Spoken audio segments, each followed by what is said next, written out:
Electric field due to various charge distributions जो हमने discuss किया लास्ट क्लास में, उस पर क्वेश्चंस नोट करेंगे। लिखें question. Two charges plus minus 10 microcoulomb each, means एक चार्ज प्लस 10 माइक्रोकूलम है और एक चार्ज माइनस 10 माइक्रोकूलम है। Two charges plus minus 10 microcoulomb each are placed 5 mm apart. Are placed 5 mm apart. Find the electric field. Number 1, at a point on the axis of dipole 15 centimeter away from its center O on the side of the positive charge. Number 2, at a point Q 15 centimeter away from O on a line passing through O and normal to the axis of the dipole. At a point Q 15 centimeter away from O on a line passing through O and normal to the axis of the dipole. हमने जो axial line और equatorial line के field discuss किए हैं, उसी पर एक question. ये -10 और ये +10 माइक्रोकूलम और इनके बीच में gap 5 mm. Now this 5 mm is a small distance, क्योंकि हमें जो फील्ड जहां स्टडी करना है, जैसे एक पॉइंट दिया है 15 centimetre on the positive side, positive charge की तरफ 15 सेंटीमीटर, तो एक पॉइंट हो गया जो कि एक्सिस पर है। और सेकंड पार्ट में जो पॉइंट दिया है कि लाइन सेंटर ओ से पास कर रही है और नॉर्मल टू एक्सिस, उस पॉइंट का भी डिस्टेंस सेंटर से कितना दिया है, 15 सेंटीमीटर। तो जो शॉर्ट डाइपोल के रिजल्ट्स हैं, देखो ये पी वेक्टर ये है, और पी वेक्टर का मैग्नीट्यूड एनी वन चार्ज तो 10 माइक्रोकूलम और डिस्टेंस तो 5 mm, तो 5 into 10 to the power -3 meter. और यहां पर फील्ड होना है 2 kp/r3, r 0.15 मीटर, और यहां पर फील्ड होना है kp/r3, यानी जो आप यहां सॉल्व करेंगे उसका हाफ यहां आ जाएगा, because r is same.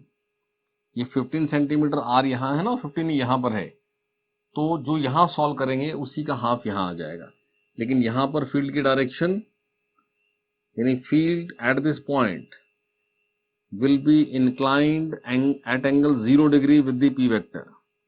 Field at this point will be inclined at angle 180 degree with the p vector. तो इस तरह से डायरेक्शन भी आ जाएगी और मैग्नीट्यूड भी आ जाएगा। शॉर्ट डाइपोल का रिजल्ट हम यूज कर लेंगे। Next question. An electric dipole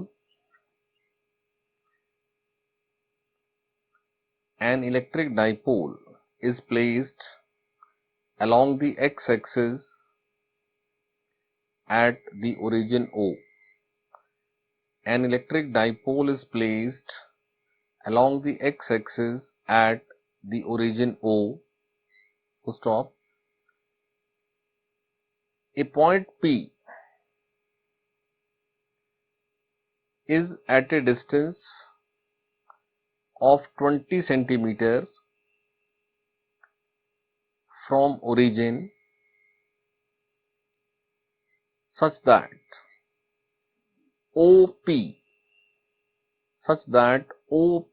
makes an angle pi by 3 with x-axis. OP makes an angle pi by 3 with x-axis. Full stop. If the electric field at P makes an angle theta, if the electric field at P makes an angle theta with x-axis, then find the value of theta. Find the value of theta.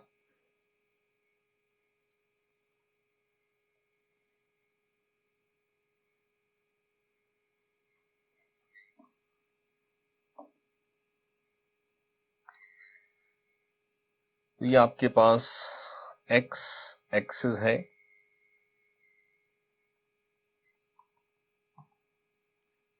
ये origin, यहां पर dipole है, means ये p vector मैं show कर रहा हूं। इस p वेक्टर,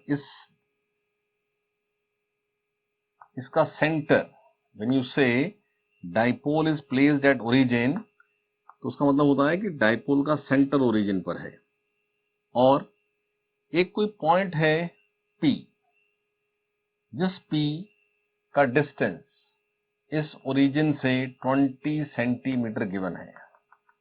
20 सेंटीमीटर ये गिवन है R, और line OP makes pi by 3 with x axis, यानी 60 degree with x axis. Now the question is कि जो फील्ड एट P है, नेट फील्ड एट P, उस फील्ड का x एक्सिस के साथ एंगल क्या है। x एक्सिस के साथ एंगल पूछने का मतलब है कि आप इस P वेक्टर के साथ इस E वेक्टर का एंगल पूछ रहे हो।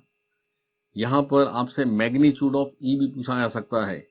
So case is of short dipole, उस केस में आपको डाइपोल मोमेंट क्वेश्चन में दिया होगा। अभी तो क्वेश्चन में खाली डायरेक्शन ही पूछा है ना, तो उसमें इसके P की जरूरत नहीं है, क्योंकि हमने रिजल्ट डिस्कस किया कि इस जनरल पॉइंट पर जहां ये एंगल थीटा होता है, तो E वेक्टर P वेक्टर के साथ जो एंगल बनाता है वो थीटा प्लस फाई होता है। मींस इस एंगल की value pi by 3 plus phi होनी है,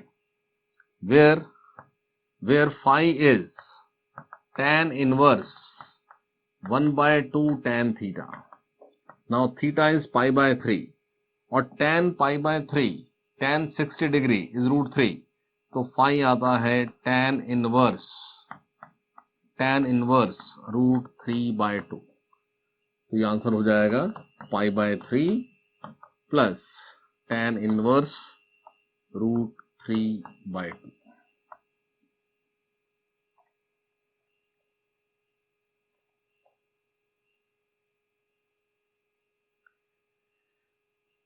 next question,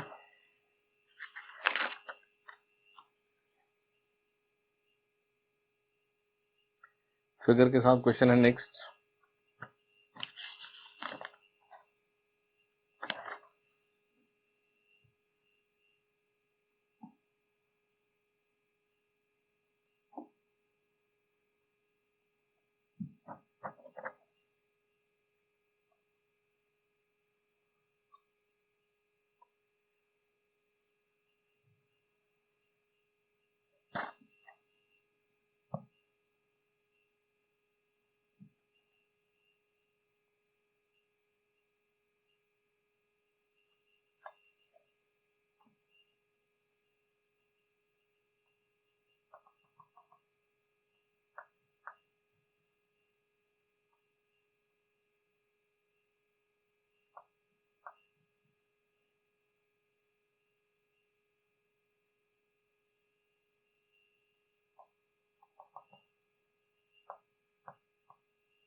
Figure shows two hollow concentric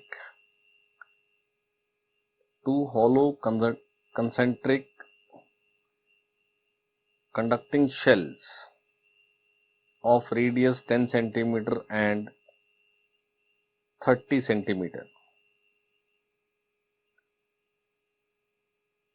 insulated from each other. दोनों का आपस में कोई कांटेक्ट नहीं है, दोनों इंडिपेंडेंट फ्रॉम ईच अदर है. इनर शेल मीन्स अगर चार्ज गिवन होगा तो वो इसी सरफेस पे रहेगा.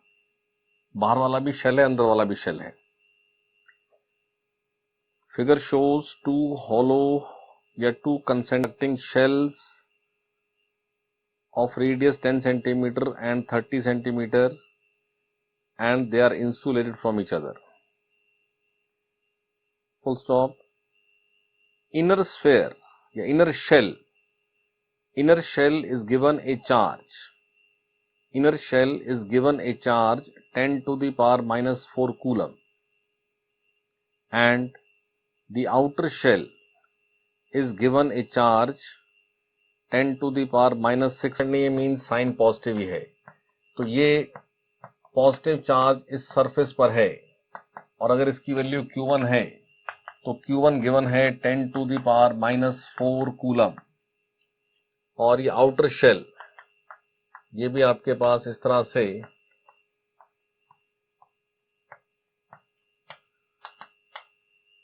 और ये अगर Q2 है तो Q2 ये है 10 to the power minus 6 coulomb. Then ऐसे पॉइंट्स गिवन है. ये पॉइंट है M, ये पॉइंट है N और ये कोई पॉइंट दिया है P.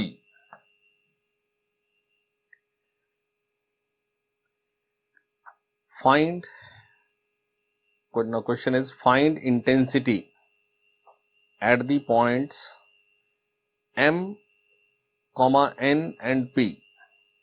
Find intensity at the points M, N and P which are situated at distance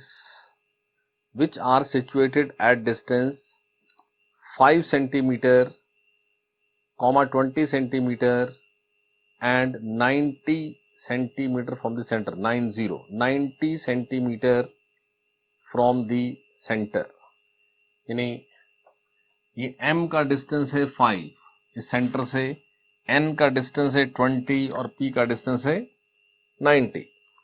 यानी distance for the point M it is 5 centimeter, for the point N it is 20 centimeter, for the point P it is 90 centimeter. तो ये spherical surface charge distribution का case हो गया. और surface charge distribution में हमारे पास result है कि अगर पॉइंट इनसाइड द शेल है या इनसाइड द डिस्ट्रीब्यूशन है तो E0 होता है. तो Q1 डिस्ट्रीब्यूशन का फील्ड M पर कितना 0, Q2 डिस्ट्रीब्यूशन का फील्ड M पर कितना 0, क्योंकि दोनों ही डिस्ट्रीब्यूशन के लिए पॉइंट क्या है inside. So net field at M कितना आएगा, आंसर है 0. E नेट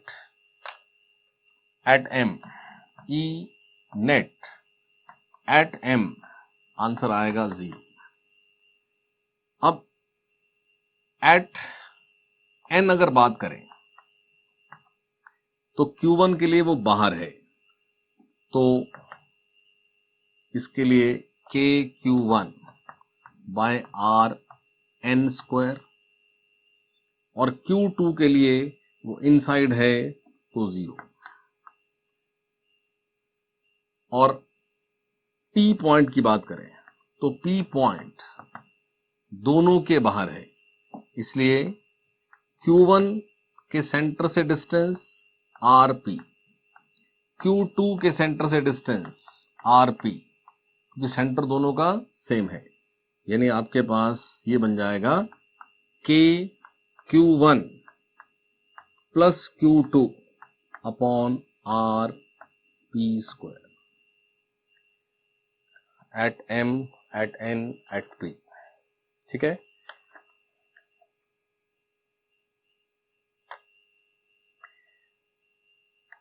जैसे एक फील्ड की डेफिनेशन क्या है, that it is the force on the unit positive charge. तो अगर at any point if charge q is placed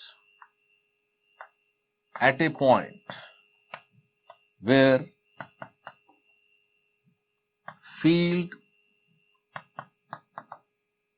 intensity is E, then उस चार्ज पर फोर्स पूछ लिया जाता है. यानी आपको कहीं स्पेस में क्यू चार्ज बता करके और फोर्स एक्सपीरियंस्ड बाय क्यू पूछा जाएगा. अब फोर्स के लिए वहां पे फील्ड चाहिए और फील्ड हमें कैलकुलेट करना होगा, या समटाइम्स फील्ड गिवन रहता है. फील्ड गिवन है तो उस फील्ड का डायरेक्ट फोर्स पे क्वेश्चन बना देते हैं. तो ये आप समझ के रखें कि किसी पॉइंट पर इंटेंसिटी E का मतलब है कि it is the force experienced by unit charge. तो अगर चार्ज है Q तो फोर्स ऑन Q का आंसर होगा QE. अब यहां समझेंगे एक बात, मैं वेक्टर एक्सप्रेशन लिखता हूं, F वेक्टर बनेगा Q टाइम्स E वेक्टर. यानी क्या, अगर तो ये Q जो आपने रखा है उस पॉइंट पर वो पॉजिटिव है तो फोर्स वेक्टर जो उस चार्ज पे आएगा उसकी डायरेक्शन वही होगी जो उस पॉइंट पर E वेक्टर की डायरेक्शन है. क्योंकि E वेक्टर क्या है, force on unit positive charge, और चार्ज जो आपने रखा है वो भी रखा है पॉजिटिव. लेकिन अगर आपने जो चार्ज प्लेस किया है वो है नेगेटिव, तो फोर्स ऑन दैट चार्ज की डायरेक्शन, F वेक्टर की डायरेक्शन E वेक्टर का नेगेटिव हो जाएगी. यानी अगर फील्ड आई कैप में डायरेक्टेड है और माइनस क्यू चार्ज रखेंगे तो फोर्स आएगी माइनस आई कैप में. फील्ड एक पॉजिटिव चार्ज पर जो फोर्स एक्सर्ट करेगा वो हमेशा अपनी ही डायरेक्शन में करेगा, लेकिन फील्ड एक नेगेटिव चार्ज पे जो फोर्स एक्सर्ट करेगा तो अपनी डायरेक्शन के अपोजिट करेगा. तो ये बात थोड़ी सी ध्यान रखें. और कितना मैग्नीट्यूड, वो तो बहुत सिंपल है, Q इंटू E. तो नेक्स्ट कुछ ऐसे एग्जांपल्स नोट करें जहां ये फोर्स भी साथ में इंक्लूड किया गया है. एक simple question, the electric force experienced by the electric force experienced by a charge of 1 microcoulomb. The electric force experienced by a charge of 1 microcoulomb is 1.5 into 10 to the power minus 3 Newton. Is 1.5 into 10 to the power minus 3 Newton. Full stop. Find the magnitude of electric field. Find the magnitude of electric field at the position of the charge. Magnitude of electric field at the position of the charge. तो magnitude का मतलब ये mod की बात हो रही है. तो फोर्स दे दिया है 1.5 into 10 to the power minus 3 newton, और चार्ज है 1 माइक्रोकूलम यानी 10 to the power minus 6 coulomb multiplied by E. तो ये आपके पास E आ जाएगा 1.5 into 10 to the power 3. Now it is force per unit charge, so Newton per coulomb. Newton per coulomb.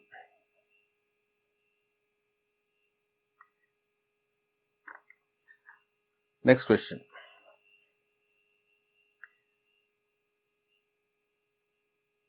An electron is released.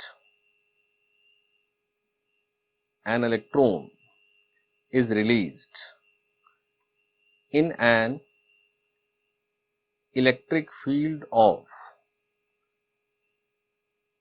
magnitude 10 to the power 4 Newton per coulomb.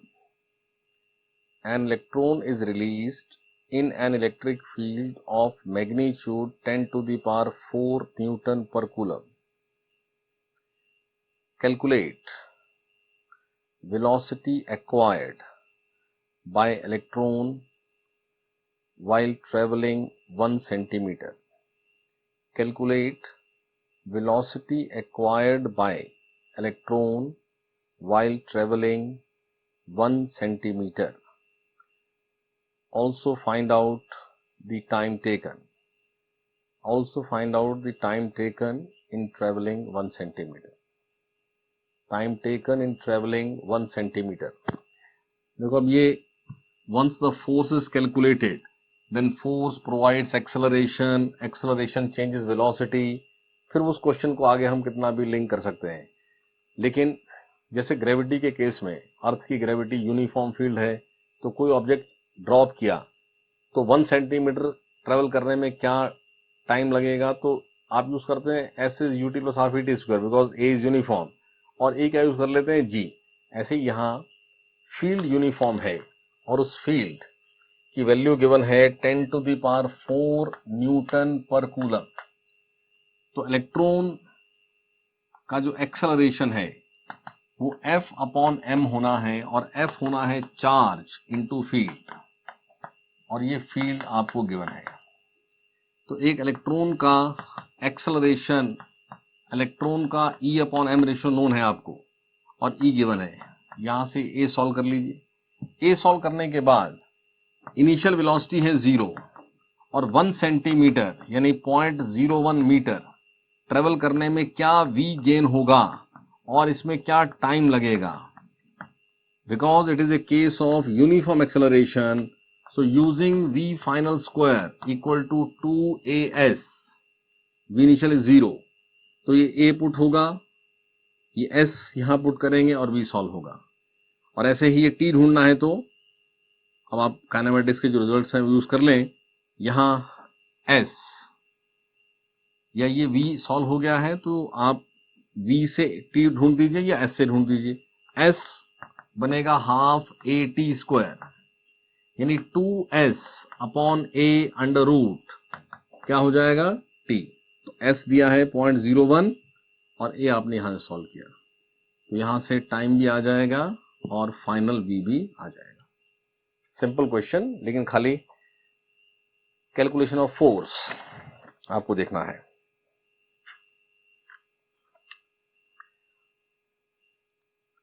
Next question,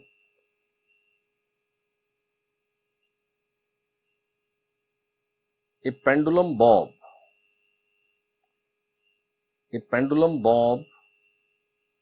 of mass 80 milligram, a pendulum bob of mass 80 milligram and carrying a charge of 2 into 10 to the power minus 8 coulomb is at rest in a horizontal uniform electric field, is at rest in a horizontal uniform electric field of 20,000 Newton per coulomb. A pendulum bob of mass 80 milligram and carrying a charge of 2 into 10 to the power minus 8 coulomb is at rest in a horizontal uniform electric field of 20,000 Newton per coulomb. Find the tension in thread of the pendulum. Find tension in thread of pendulum. जैसे laws of motion में इस तरह के questions आपने किए हैं कि एक पॉइंट से एक पेंडुलम सस्पेंडेड है, तो इक्विलिब्रियम में ये due to weight vertically suspended होता है।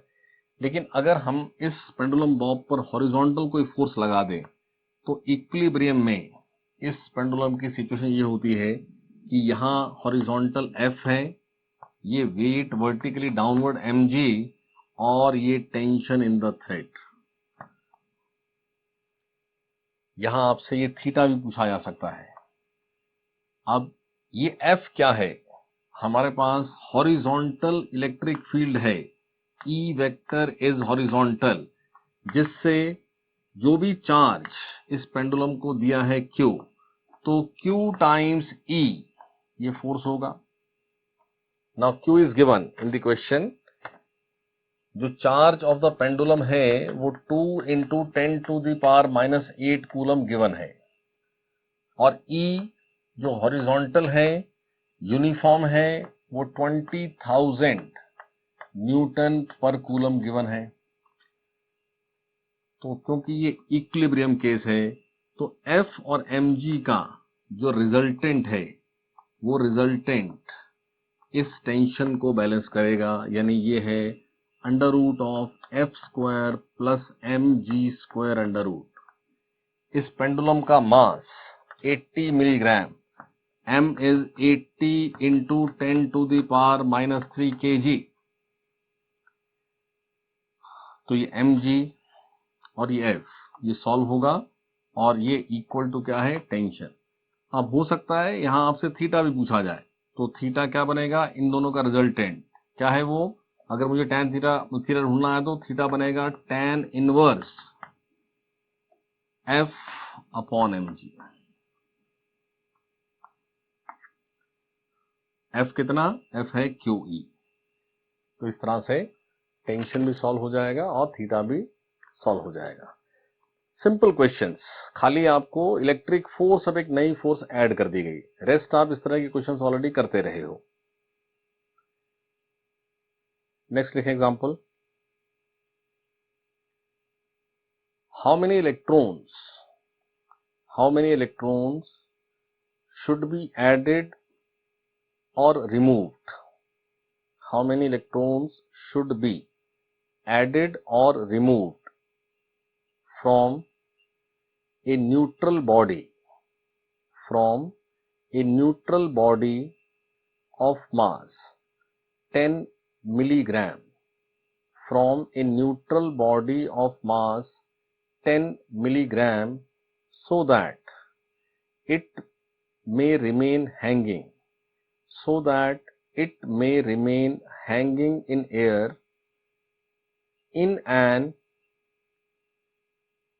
electric field of strength 100 Newton per coulomb directed upward। 100 Newton per coulomb directed upward। जैसे ये तो पेंडुलम बॉब एक थ्रेड से सस्पेंडेड था। अभी आपके पास केस ये दिया है कि एक इलेक्ट्रिक फील्ड स्पेस में एग्जिस्ट करता है जिसकी डायरेक्शन है अपवर्ड। ये E वेक्टर शो किया मैंने। तो अगर इसके पास पॉजिटिव चार्ज है तो फोर्स अपवर्ड आएगी, लेकिन अगर नेगेटिव चार्ज है तो फोर्स कहाँ आएगी? डाउनवर्ड। लेकिन इसको यहां पर बैलेंस किया है, it is hanging in air, का मतलब होता है कि mg फोर्स को किसी अपवर्ड फोर्स ने बैलेंस किया है, और इस इलेक्ट्रिक फील्ड की अपवर्ड फोर्स तब आएगी, ये खुद अपवर्ड अप्लाइड है, तो इसकी फोर्स भी अपवर्ड तब आएगी जब इसके पास चार्ज पॉजिटिव है, और पॉजिटिव चार्ज तभी हो सकता है जब इलेक्ट्रॉन्स रिमूव किए गए। सो अगर इसके पास चार्ज Q है तो फोर्स हो गया Q इंटू E, और इस फोर्स से इसका वेट बैलेंस है, so Q into E equal to mg। ऐसा करके आप पहले Q सॉल्व करें, और ये charge again quantization of charge से आपको पता है कि ये integral multiple of electronic charge होना है, तो यहां से चार्ज को E से डिवाइड करेंगे तो N आएगा। और ये नंबर ऑफ इलेक्ट्रॉन्स हमें क्या करना है, इसलिए क्वेश्चन में पूछा है कि हम इसमें इलेक्ट्रॉन्स ऐड करें या रिमूव करें। अगर आप ऐड करेंगे तो चार्ज नेगेटिव हो जाएगा, तो फोर्स की direction due to this field क्या हो जाएगी, डाउनवर्ड। हमें कहां चाहिए, अपवर्ड, तो इलेक्ट्रॉन्स को रिमूव करना पड़ेगा। इतने इलेक्ट्रॉन्स उस बॉडी में से, न्यूट्रल बॉडी में से रिमूव करने पड़ेंगे। उसका मास, इस केस में जो मास है वो 10 मिलीग्राम, यानी 10 into 10 to the power -3 kg ये गिवन है। इलेक्ट्रिक फील्ड गिवन है 100 न्यूटन पर कूलम, तो आप n सॉल्व कर लेंगे। क्लियर? नेक्स्ट नोट करें।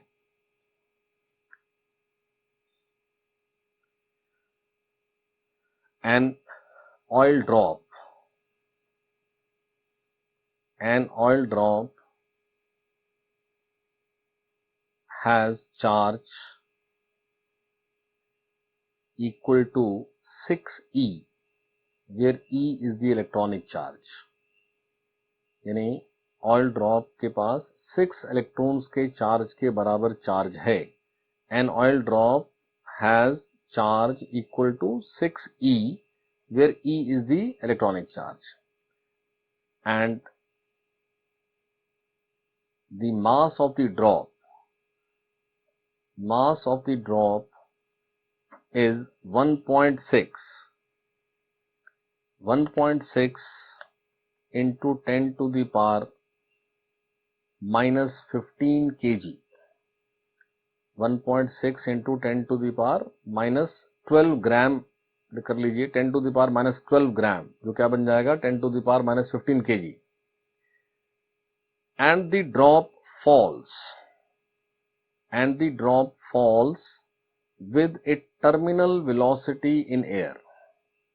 अब फ्लूइड्स में आपने टर्मिनल वेलोसिटी पढ़ा हुआ है, and falls with a terminal velocity in air, full stop। what magnitude of vertical electric field is required to make the drop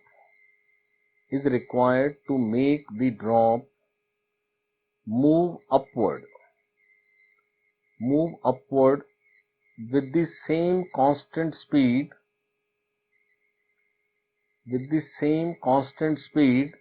as it was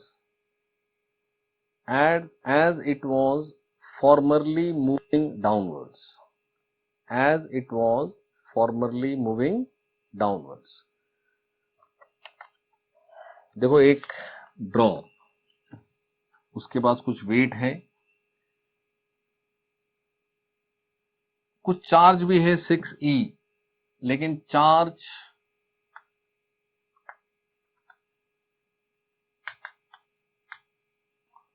जैसे कोई negative mention नहीं है ना, तो अंडरस्टूड है कि चार्ज पॉजिटिव है।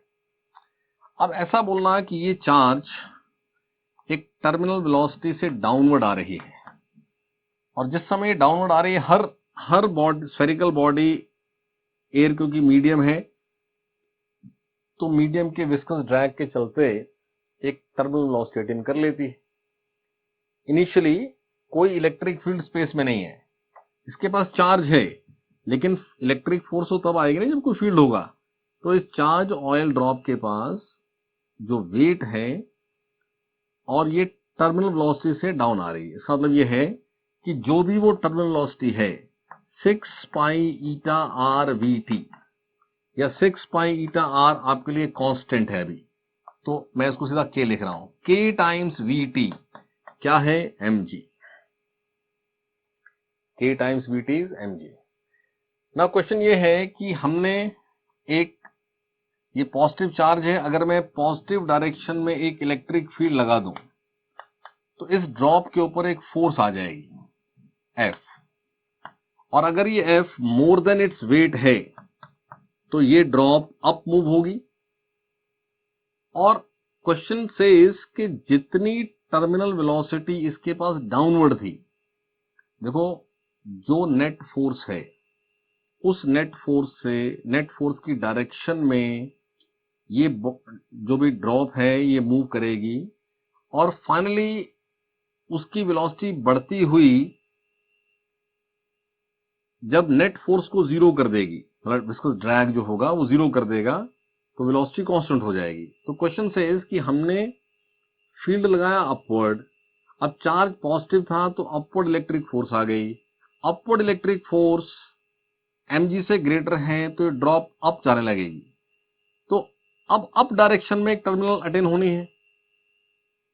कब होनी है? जब F minus M G equal to क्या बन जाए?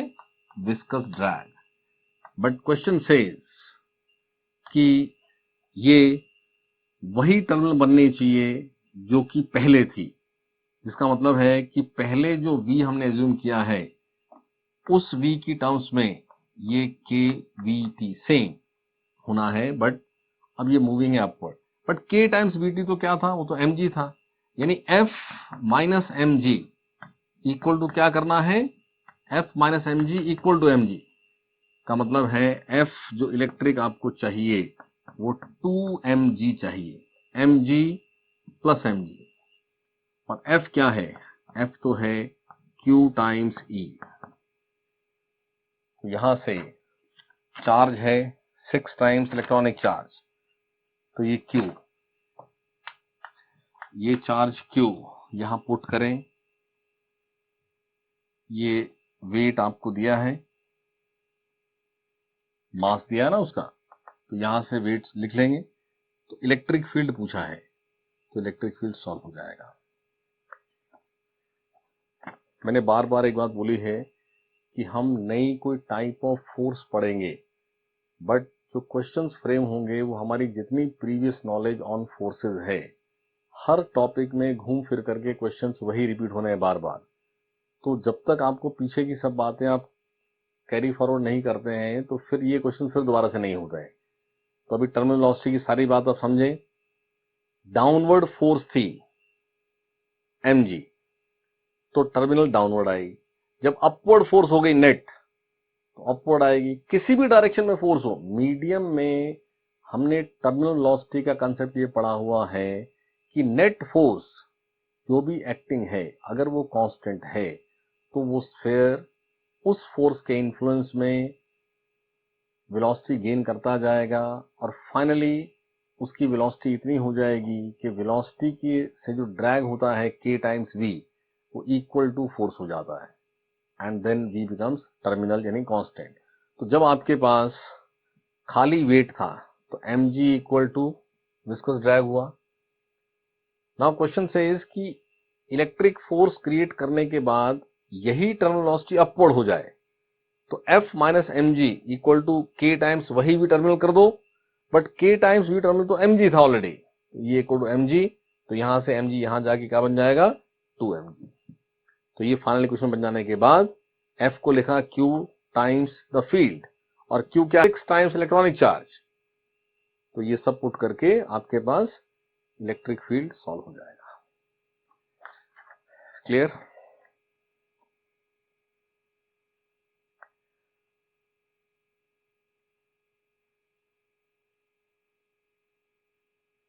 नेक्स्ट लिखें क्वेश्चन।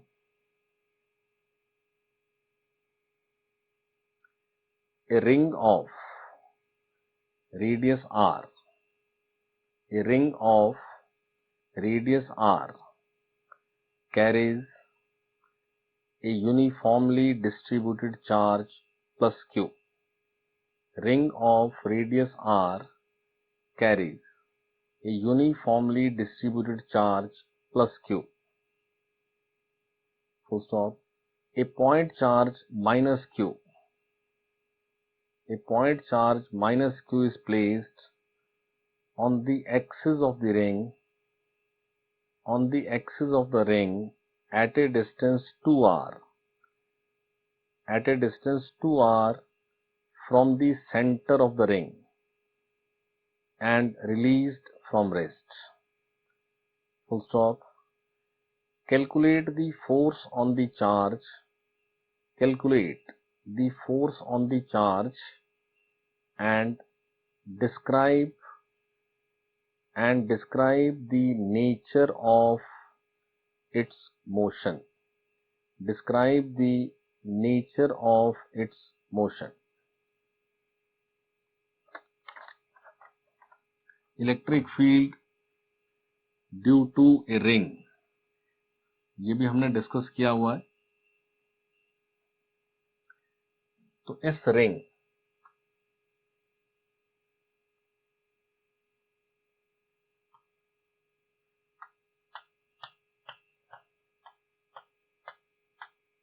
के पास चार्ज है प्लस क्यू और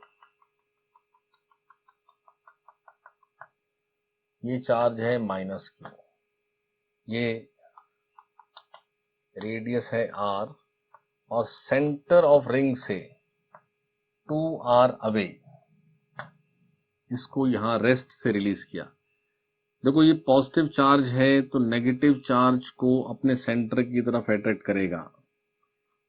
इस पॉजिटिव चार्ज का फील्ड इस पॉइंट पर कहां होना है, अवे।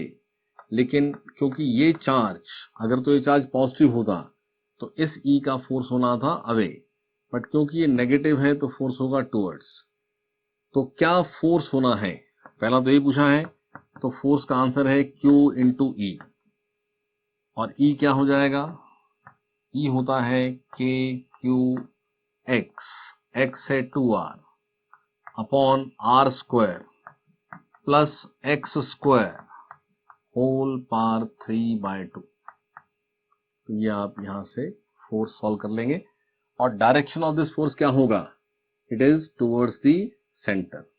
अब यहां से आप समझें कि ये सेंटर की तरफ चलता हुआ जैसे ही सेंटर पर पहुंचेगा तो सेंटर पर इंटेंसिटी हो जाती है 0, तो सेंटर ऑफ रिंग पर फोर्स हो जाएगी 0, लेकिन सेंटर पर इसके पास वेलोसिटी अटेन हो चुकी होगी।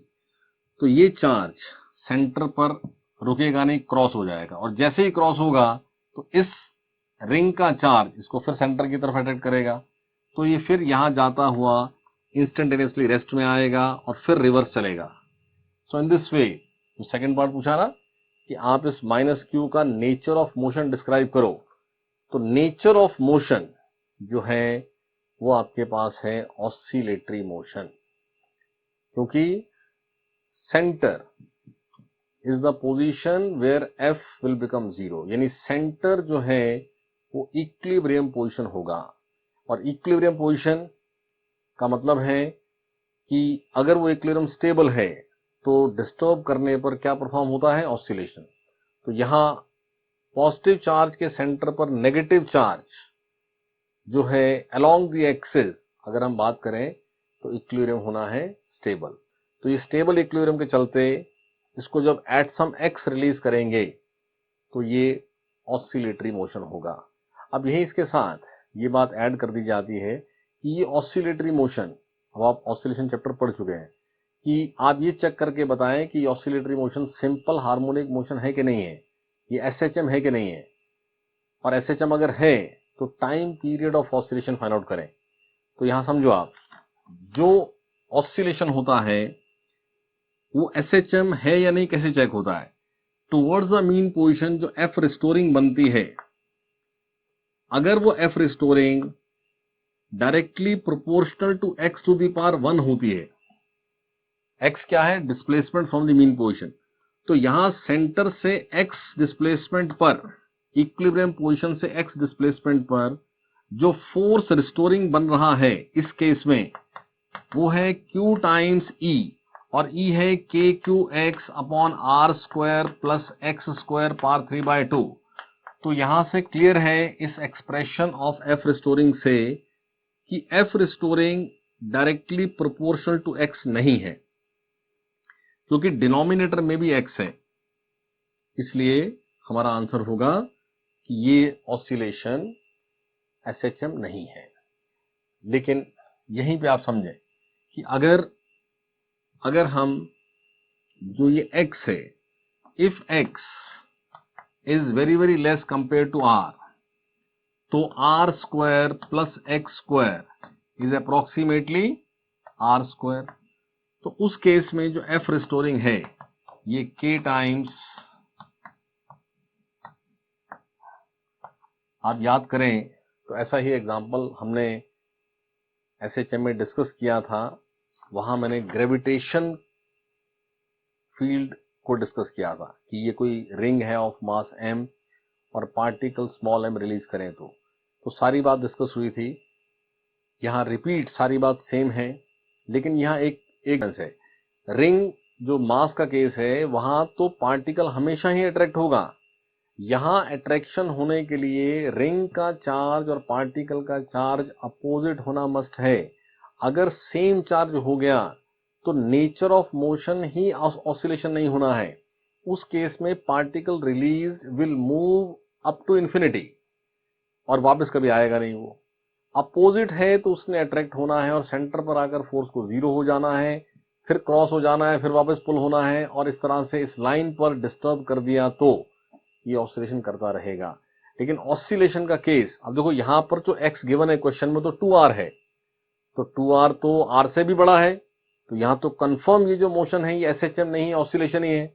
लेकिन अंडर व्हाट कंडीशन ये ऑसिलेशन एसएचएम हो सकता था?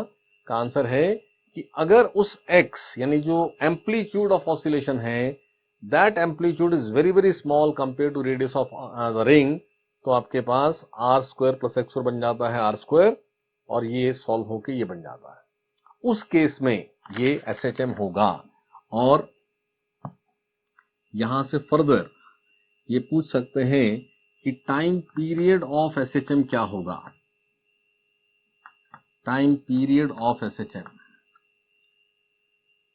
तो जो फोर्स कांस्टेंट है इन द रिस्टोरिंग फोर्स, ये पूरा ब्रैकेट कोफिशिएंट ऑफ एक्स, तो टाइम पीरियड क्या होना है 2 पाई रूट पार्टिकल का मास m क्या है पार्टिकल का मास, और force constant what is that small k q capital Q upon r। ये स्मॉल q है पार्टिकल का चार्ज, कैपिटल Q है रिंग का चार्ज। तो इस तरह से हम टाइम पीरियड भी सॉल्व कर सकते हैं। बहुत बार ऐसे क्वेश्चन भी बनाते हैं कि हमने इसको स्लाइटली पुल किया और छोड़ दिया, इन व्हाट मिनिमम टाइम ये पार्टिकल वापस सेंटर तक पहुंचेगा। तो एसएचएम चैप्टर आपको पता है कि एक्सट्रीम पोजीशन से रिलीज किया तो मीन पोजीशन तक पहुंचने का minimum time 1/4 of time period होता है। कभी कभी क्वेश्चंस जो एसएचएम में बातें पड़ी हुई हैं उसको लिंक करके बनाते हैं। अब टाइम पीरियड आपने यहां से ढूंढा है और वहां टाइम पूछा जा रहा है एक्सट्रीम टू मीन मिनिमम, वो क्या होता है T/4। आप याद करें तो वहां बहुत कुछ पढ़ा है हमने कि एक्सट्रीम से एम्पलीट्यूड A से A/2 का टाइम, तो फेज का चेंज स्टडी करते हुए एसएचएम चैप्टर के अंदर सब किया हुआ आपने, तो वैसा ही क्वेश्चन यहां बन सकता है। लेकिन यहां फिर टाइम पीरियड क्या है, तो टाइम पीरियड आपको ये यूज करना पड़ेगा। ठीक है, देखो रिंग का जो केस है उसके साथ एक सिंपल सा रिजल्ट और लिंक करके याद करें। जैसे रिंग हमारे पास केस ये है कि इसमें सेंटर के अबाउट एक यूनिफॉर्म डिस्ट्रीब्यूशन है, जिसके चलते यहां पर जो फील्ड आता है वो फील्ड टुवर्ड सेंटर आता है। रिंग नहीं दिया है, सिर्फ ऐसा कहा गया है कि एक प्लस क्यू चार्ज है और एक प्लस क्यू चार्ज है बस, और ये मिड पॉइंट और ये लाइन। तो जल्दी से समझ के रखें आप, ये आपके लिए वैसा सा ही केस है जैसा आपने रिंग का केस किया है। ये R, ये R, हो सकता है यहाँ R की टर्म्स बना दिया हो, कोई और बात की गई हो, लेकिन जो रिंग में R होता था वो यहाँ R है। तो आप जल्दी से ऐसे केस में रिंग का ही फॉर्मूला यूज कर जाओ। अगर मुझे यहां पर E ढूंढना है, the case is similar to ring, तो आप पूरा सॉल्व करने की बजाय रिंग के फील्ड का फॉर्मूला आपको याद है तो आप उस फॉर्मूले को यहां यूज कर जाओ। यहां पर जो E बनेगा वो है K टाइम्स, अब चार्ज ऑफ सिस्टम जो सेंटर के अबाउट यूनिफॉर्म चार्ज है, अब रिंग तो है नहीं, लेकिन ये प्लस क्यू क्या है 2Q, तो KQ x क्या है ये distance x upon R square plus x square power 3/2। खाली चार्ज का आपको बात ध्यान रखनी है। और ये आपके पास सेम फॉर्मूला, और यहाँ भी वो सब बात सेम कि अगर मैं इस पॉइंट पर एक नेगेटिव चार्ज रिलीज करूं तो इस लाइन के लॉन्ग ये ऑसिलेशन परफॉर्म करेगा। इस पार्टिकल या इस लाइन पर वो कौन सा पॉइंट है जहां पर electric field due to this system maximum है, क्योंकि एक्सप्रेशन ऑफ ई सिमिलर है। तो again x equal to plus minus R by root two, ये ई मैक्सिमम होगा। जैसे ये मैंने केस समझाया, ऐसे इससे ज्यादा भी केस कभी बनाते हैं। फॉर एग्जाम्पल ऐसे केस पूछ लिया जाए कि ये एक एक्स वाई प्लेन है और इस एक्स वाई प्लेन में इस तरह से चार्जेस शोन है। ये सब डिस्टेंस सेम है, सपोज आर से ही मैं डिनोट कर रहा हूं, ये सब आर है। और क्वेश्चन ये है कि z एक्सिस पर सेंटर से z डिस्टेंस अवे कोई पॉइंट है, उस पॉइंट पर इस सिस्टम का ई बताओ। तो अभी आप देखें तो ये एक रिंग टाइप अरेंजमेंट है। इसमें भी देखो सेंटर के विद रिस्पेक्ट टू जो डिस्ट्रीब्यूशन है वो यूनिफॉर्म है। सेंटर से यहां चार्ज नहीं है तो डायमेट्रिकली अपोजिट यहां भी चार्ज नहीं है। जहां चार्ज है तो उसके अपोजिट यहां भी चार्ज है। और टोटल चार्ज कितना है? आंसर है 4q। और z एक्सिस अगर मैं इसको रिंग मानता हूं तो z एक्सिस क्या बनती है? Axis of ring. तो अगेन एक स्टेप में खाली हो क्या गया, ये अभी टोटल चार्ज हो गया 4q और पॉइंट क्या ले लिया? z एक्सिस पर। तो z upon R square plus Z square power 3/2, ये आपके पास ई होगा एट दैट पॉइंट। तो ये रिंग का केस एक यूजफुल रिजल्ट है जिसको आप इस तरह से भी समझ के रखें, क्योंकि ऐसा मान लो क्वेश्चन आ जाता है तो ऐसे एक बार को ये जो क्वेश्चन है इसमें तो दोनों चार्जेस का अपना अपना फील्ड ढूंढो, फिर वेक्टर रिजल्टेंट बनाओ, वो सब इजीली कर सकते हो आप। लेकिन ऐसा क्वेश्चन बन जाता है तो z एक्सिस पर इंडिविजुअल चार्ज को ढूंढ करके कैलकुलेट करना और फिर रिजल्ट बनाना वो बहुत टाइम टेकिंग हो जाता है। तो इसको रिंग से लिंक करके आप याद रखें और ये आपके पास आंसर होगा। बट ये बात समझनी है कि सेंटर के अबाउट यूनिफॉर्म होना चाहिए। ऐसी गलती मत कर देना कि ये प्लस क्यू है, ये प्लस 2q है, प्लस 3q है, प्लस 4q है, तो टोटल चार्ज जोड़ करके यहां लिख दो और ई बना दो। ये उस केस में ही बात अप्लाई हो सकती है जिस केस में सेंटर के विद रिस्पेक्ट टू जो distribution of charge on the ring वो क्या होना चाहिए? यूनिफॉर्म। ये प्लस क्यू तो ये भी प्लस क्यू, ये प्लस क्यू, ये प्लस क्यू, ये डायमेट्रिकली अपोजिट जो आपके पास अरेंजमेंट आ रहा है वो सेम आना मस्ट है।